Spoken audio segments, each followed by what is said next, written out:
I'm Maya Sharma Sriram. I'm a writer and a poet. And I'm going to share a little bit of my writing journey with you today. It actually all began when I was 7 years old and I discovered Jo March or Little Women. I just fell in love with the idea of being a writer. I'd have totally sold my hair to become published. And it was a dream that I held very close to my heart. And through my school years, I wrote for the school magazine, the college magazine, until I discovered that you could actually write short stories and publish. Did I get paid for that? Yes. But could I have made a living with it? No. But that didn't stop me. And so I wrote. I also wrote the occasional poetry. But what I am and what I come from and what draws me is the fiction. And fiction in the long form, the novel. And finally, 2012, I fulfilled my dream and I was holding my book in my hand. And it was no less than a big publisher, and all my dreams came true when I hold my book in my hand. What kind of stories do I like to tell? So that is going to be your next question, right? My stories are driven by characters who are always trying to find themselves, or trying to find out their purpose, or trying to find out where they're headed. Is there romance in my novel? Sometimes.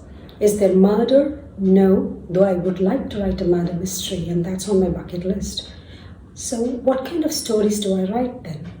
Relationships. I'm always exploring relationships. Interpersonal relationships, within oneself, relationship that one has about oneself, within oneself, and relationship with man and society.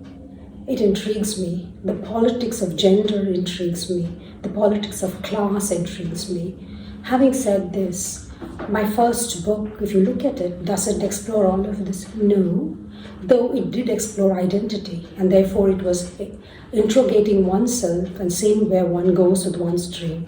It was written in a light-hearted way. It was a bit flippant, but what the book spoke about is a woman trying to find her identity in this world, carrying the baggage that she carries from her childhood onwards.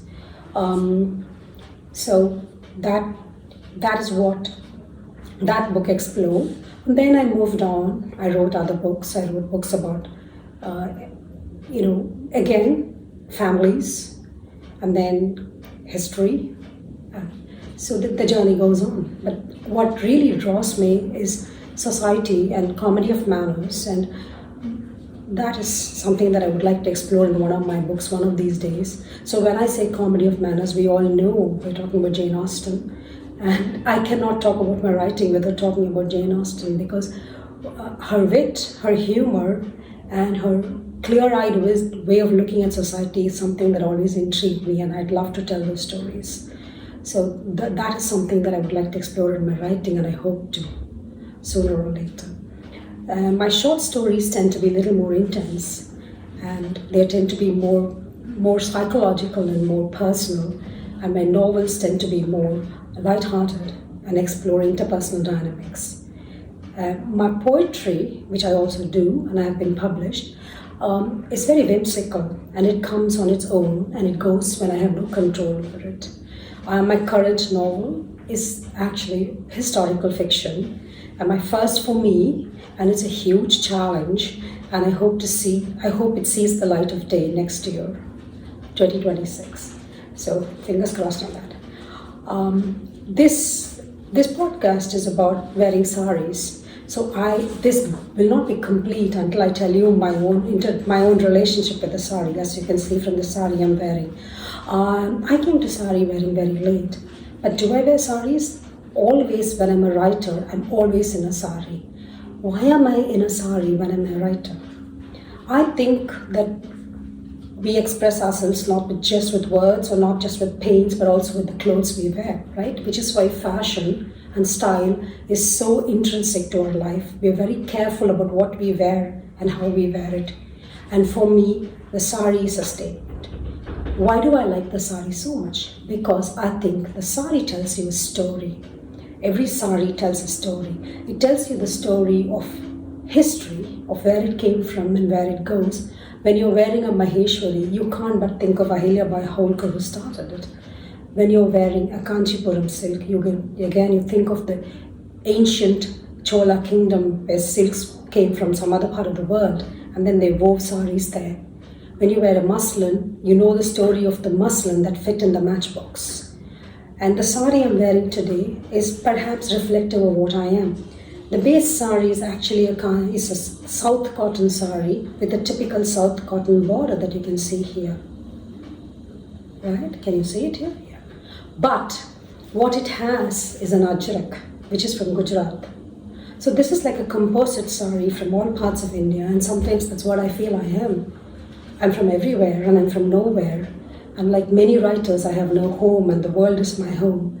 So when I wear a sari like this, which has got elements of everywhere, then it seems to somehow capture who I am, encapsulate who I am, and be who I am. And many saris carry these stories.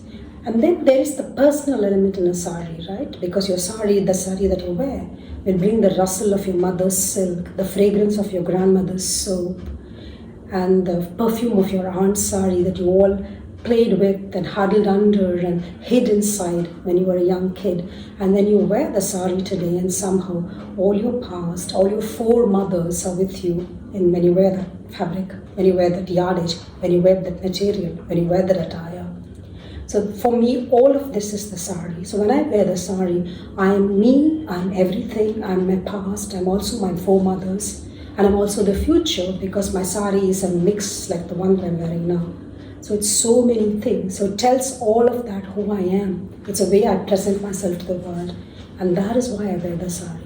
Then there is the practical comfort of wearing cottons that give you that breathe, that is ventilated and that lets you move with grace.